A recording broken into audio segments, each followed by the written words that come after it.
Here's a bunch of source books. Probably not gonna need them anyway. Why bother? Find out more in this exciting episode of Dungeons and Coffee!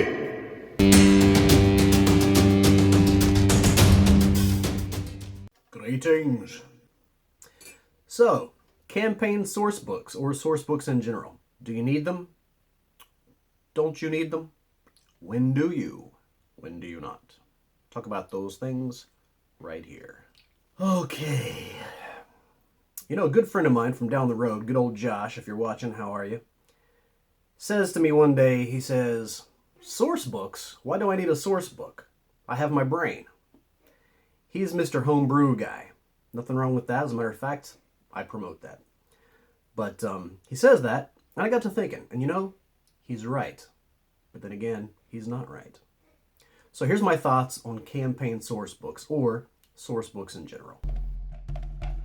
Let the yammering commence!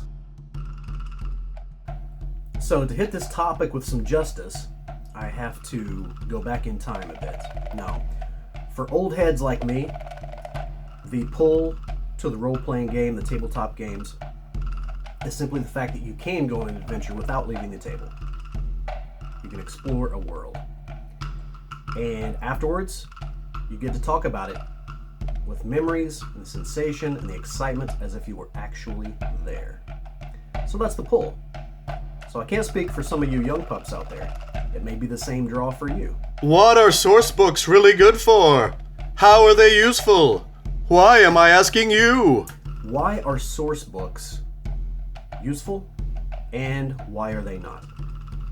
They're useful for only two things in my estimation. Thing number one, they're useful for getting ideas. Okay?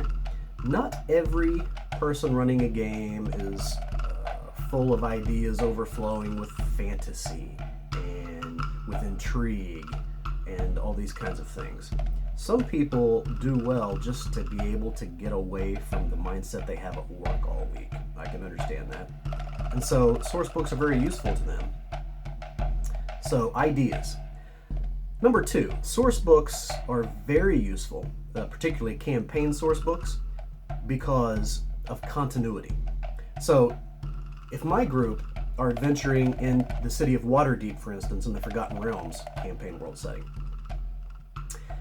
and we're discussing at the bar with whoever that, you know, this is where we're at, this is what we've been doing in our campaign, this is what's going on. They might hear that and say, oh, well, you know what? In our campaign, we haven't made it to Waterdeep yet, but we're about 2 days march of there, in Daggerford or wherever the case may be. And so that continuity helps gaming groups to reach or expand beyond the borders of their gaming table to converse with others. Again, it's people talking and sharing experiences as if they were there. Because they were up here. They were there.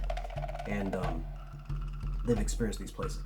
So that's the two things that I think campaign source books in general, are useful for. Number one, ideas. Number two, just for keeping that continuity between players in a gaming group, or even players across gaming groups or outside of that gaming group.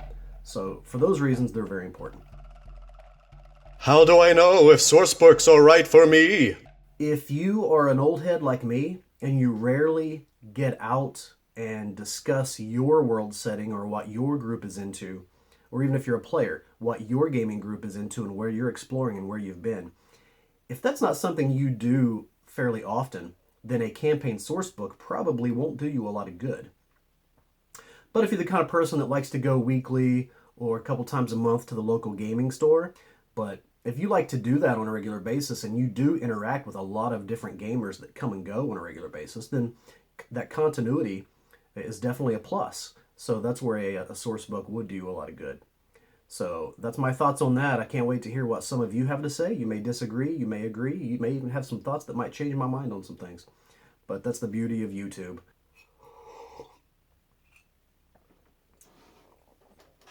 Oh yeah, before I close, don't forget to tune in to the next video, and this will be completed by then. I'll go through some steps on how I did that.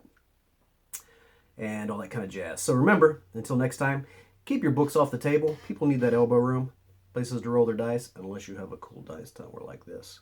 And keep reaching for the dice. Yeah, but this is my shooting hand.